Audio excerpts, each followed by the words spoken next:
Hello students, welcome back to the channel English with Dr. Rashmi। आज के इस video lecture में हम बीए 5th सेमेस्टर के पेपर 2 फिक्शन की यूनिट 2 को डिस्कस करेंगे, जिसका टॉपिक है अर्लियर ट्रेंड्स इन फिक्शन। ये हमारा वीडियो पार्ट 2 है। पार्ट 1 में ऑलरेडी अपलोड कर चुकी हूँ, जिसमें मैंने पिकारेस नॉवल, हिस्टोरिकल नॉवल और गॉथिक नॉवल को डिस्कस किया है। अगर आपने वो वीडियो नहीं देखा है तो आप चैनल पे जाके वहाँ से फर्स्ट वीडियो को देख सकते हैं।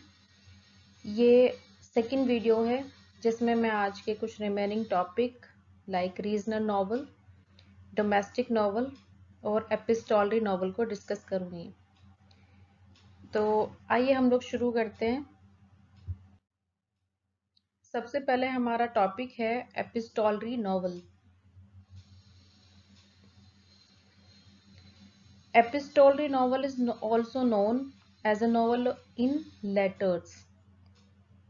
जो एपिस्टोलरी नॉवल है इसको हम नॉवल इन लेटर भी कहते हैं, यानी पत्रों के माध्यम से लिखा गया उपन्यास। It is a literary genre presents a story through a series of letters और diary entries written by the characters.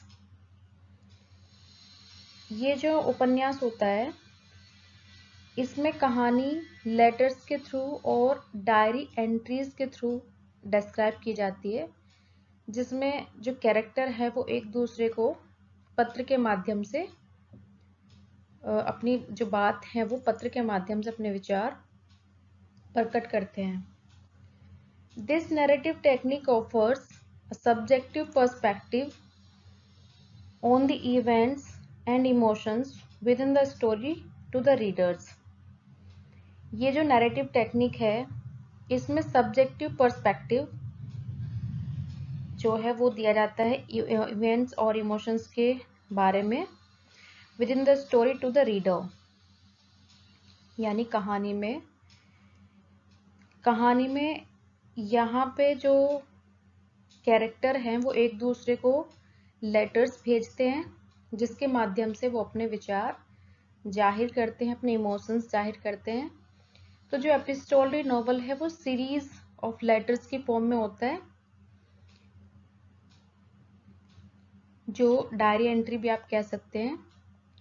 जैसे फॉर एग्जांपल सैमुअल रिचर्डसन का एक नॉवल है पामेला और वर्चू रिवार्डेड, ये इसका सब टाइटल है। ये एपिस्टोलरी नॉवल की कैटेगरी में आता है, जो कि एक बहुत फेमस 18th सेंचुरी का नॉवल है जो एपिस्टोलरी स्टाइल में लिखा गया है। इसी का नेक्स्ट एग्जाम्पल है the Color Purple by Alice Walker और ब्रैम स्टोकर्स ड्रैकुला। ये दो इसके और उदाहरण हैं जो एपिस्टोलरी नॉवल की कैटेगरी में आते हैं। इसके अगर हम की फीचर्स की बात करें, यहाँ से मुझे लगता है आपको और ज़्यादा अच्छे से क्लियर हो जाएगा।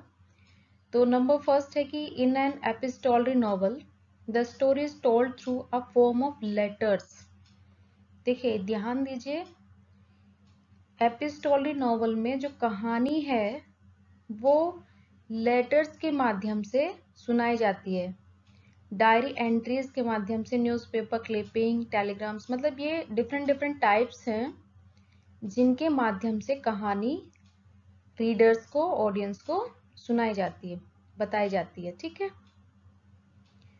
The epistolary form can be seen as adding greater realism to a story. जो एपिस्टोलरी टेक्निक है, जो ये फॉर्म है, इससे क्या होता है, स्टोरी में, कहानी में जो वास्तविकता है वो ज्यादा आ जाती है, due to text existing within the lives of the characters. क्योंकि इसमें जो पात्र हैं, जो डिफरेंट जो कैरेक्टर हैं, वो पत्रों के माध्यम से एक दूसरे से वार्तालाप करते हैं, कन्वर्सेशन करते हैं, अपने आइडियाज को कन्वे करते हैं। It is basically presents different points of view without recurs to the device of an omniscient narrator. जो ये एपिस्टोलरी नॉवल है इसमें डिफरेंट पॉइंट ऑफ व्यू को प्रेजेंट किया जाता है, यानी विभिन्न जो कैरेक्टर हैं वो अपने अपने पॉइंट ऑफ व्यू से कहानी को नरेट करते हैं. Without records to the device of an omniscient narrator. Omniscient यानी कोई एक ऐसा नरेटर नहीं होता जो सब कुछ सबके बारे में जानता है. यहाँ पे जितने भी पात्र होते हैं वो एक दूसरे को पत्र के माध्यम से अपने आइडियाज, अपने थॉट्स को कन्वे करते हैं. इसके बाद नेक्स्ट आपका फॉर्म है रीजनल नॉवल. तो देखते हैं रीजनल नॉवल क्या होता है. Regional novel is a genre of literary fiction, यानी साहित्यिक उपन्यास जो होते हैं उसकी कैटेगरी में आता है ये. It deals with the life of people of some specific geographic region. सबसे बड़ी जो रीजनल नॉवल की खास बात है वो ये है कि ये एक पर्टिकुलर रीजन के जो लोग हैं, पर्टिकुलर क्षेत्र के जो लोग हैं उनके बारे में डिस्क्राइब करता है. And portrayed it's distinctive culture, tradition and social dynamics. और उन्हीं जो क्षेत्रवासी हैं उन्हीं के कल्चर को, ट्रेडिशन को और उन्हीं की जो सोशल एक्टिविटीज़ हैं उन्हीं को रीजनल नॉवल में डिस्क्राइब किया जाता है. These novel often emphasizes on the local dialect, customs, landscapes and creates a vivid sense of place and community. और ये जो नॉवल होते हैं इसमें लोकल डायलेक्ट यानी लोकल लैंग्वेज पे ध्यान दिया जाता है, कस्टम्स पे, उनके जो रिचुअल्स है, जो कस्टम्स है, रिवाज जो हैं उन पे, लैंडस्केप यानी वहाँ का आसपास का जो वातावरण है, जो जिस माहौल में, एटमॉस्फेयर में वो रह रहे हैं, क्या नेचुरल ब्यूटी है उसको डिस्क्राइब किया जाता है. And it create a vivid sense of place and community. इससे क्या होता है कि उस कम्युनिटी, उस पर्टिकुलर समुदाय, उस पर्टिकुलर क्षेत्र के लोगों के बारे में रीडर्स को एक डीप नॉलेज, एक डीप अंडरस्टैंडिंग होती है. इसका एक बहुत अच्छा एग्जाम्पल है Thomas Hardy novel death of dear bowel, far from the madding crowd etcetera.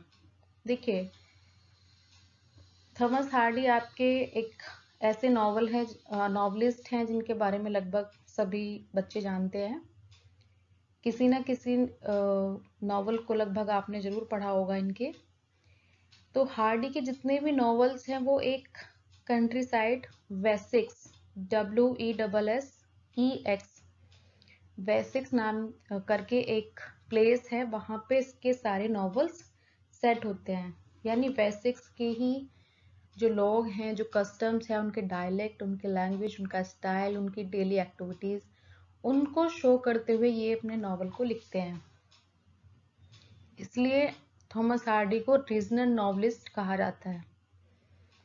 Second example है R.K. नारायण्स मालगुडी डेज.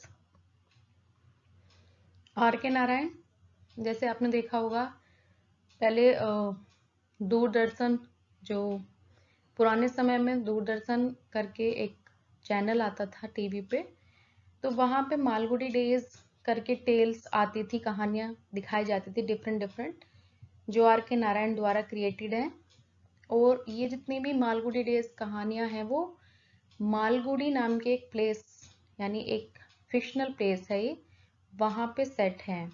मतलब वहाँ के क्षेत्र के जो लोग हैं वो कैसे रहते हैं, क्या लाइफस्टाइल है, क्या उनकी डेली एक्टिविटीज़ होती हैं, क्या सोशल कस्टम्स है, ये उसी को चित्रित करता है. तो रीजनल नॉवलिस्ट और रीजनल नॉवल से हमारा जो मेन मतलब है वो ये है कि रीजनल नॉवल एक पर्टिकुलर एरिया में रहने वाले लोगों को डिस्क्राइब करता है, उनकी लाइफ को डिस्क्राइब करता है. नेक्स्ट एग्जाम्पल है their eyes were watching God by Zora Neale Hudson. ये भी एक बहुत फेमस नॉवल है जो कि it is set in the rural community of Florida during the early 20th century.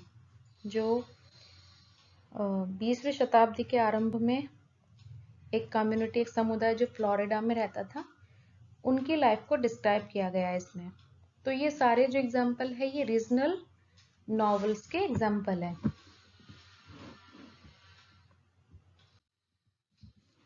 Next हमारा है domestic novel.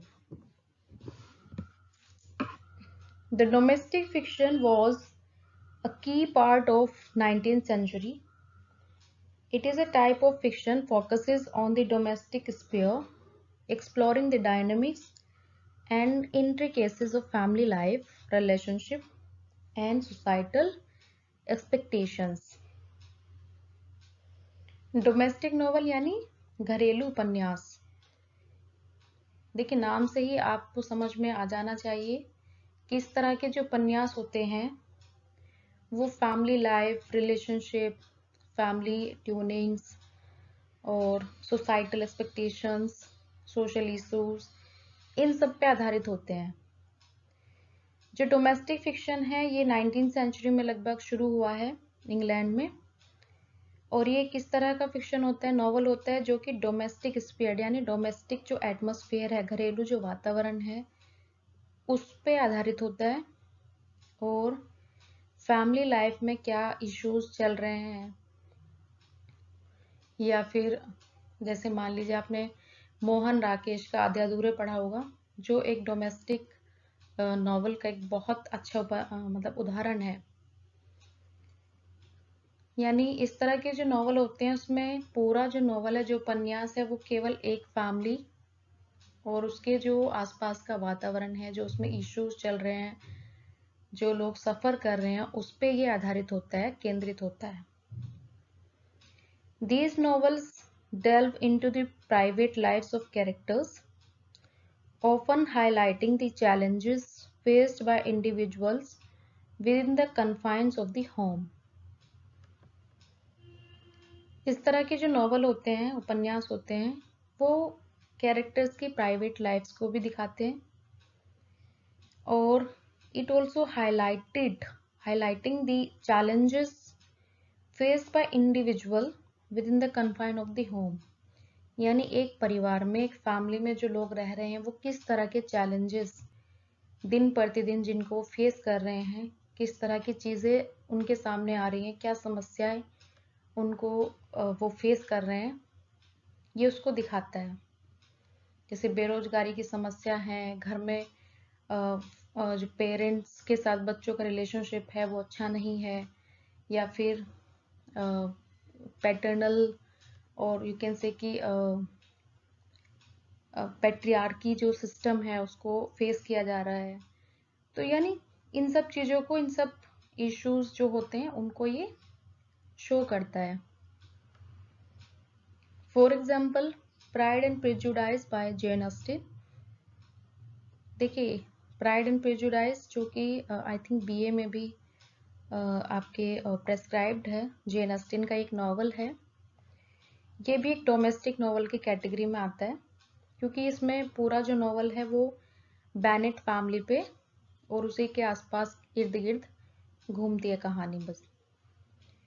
The Awakening by Kate Chopin and Beloved by Toni Morrison, ये दो और डोमेस्टिक नॉवल के example है जिसमें कहानी जो है वो एक फैमिली के ऊपर आधारित है। जैसे बिलवड टॉनी मॉरिसन का ये एक एफ्रो अमेरिकन नॉवल है। इसमें कहानी जो है वो बिलवड करके जो एक लेडी है उसकी फैमिली और उसी के बच्चों पे आधारित है, केंद्रित है। The plot and conflict of these books often center around courtship, family life, marriage and childbirth. Domestic novel की जो थीम्स होती है वो courtship, marriage, childbirth, alienation, suffering of within the family, conflict within the family, इस तरह की चीजें होती हैं। यानी जो लेखक है वो फैमिली के अंदर जो चीजें हैं, जो समस्याएं हैं, उनको दिखाते हुए डोमेस्टिक नॉवल लिखता है। और ये ऊपर मैंने इसमें कुछ उदाहरण भी आपको आपके लिए मेंशन कर दिए हैं, सजेस्ट कर दिए हैं। So you can go through Pride and Prejudice by Jane Austen and you can better understand what is domestic novel. ठीक है, आप इसको अच्छे से आप क्लियर कर लेंगे। आई होप कि आपको डोमेस्टिक नॉवल का जो की फीचर्स होते हैं, पॉइंट्स होते हैं, वो आपको क्लियर हो गए होंगे। तो इसका मैंने पार्ट 1 इस टॉपिक का ले ट्रेंड्स इन फिक्शन पार्ट 1 मैंने ऑलरेडी अपलोड कर दिया है, वहाँ से आप कुछ टॉपिक्स कर सकते हैं। इसके बाद जो यूनिट में रिमेनिंग टॉपिक थे वो मैंने आज यहाँ पे आपके साथ डिस्क्राइब किए, डिस्कस किए। तो ये हमारी यूनिट पूरी हो गई है। नेक्स्ट यूनिट जो है unit 3 I will discuss in the next video lecture. तब तक आप अच्छे से तैयारी करते रहिए, पढ़ते रहिए, और अगर आपको कोई चीज़ समझ नहीं आ रही है तो आप नीचे कमेंट बॉक्स में लिख सकते हैं। ठीक है, thanks to all of you.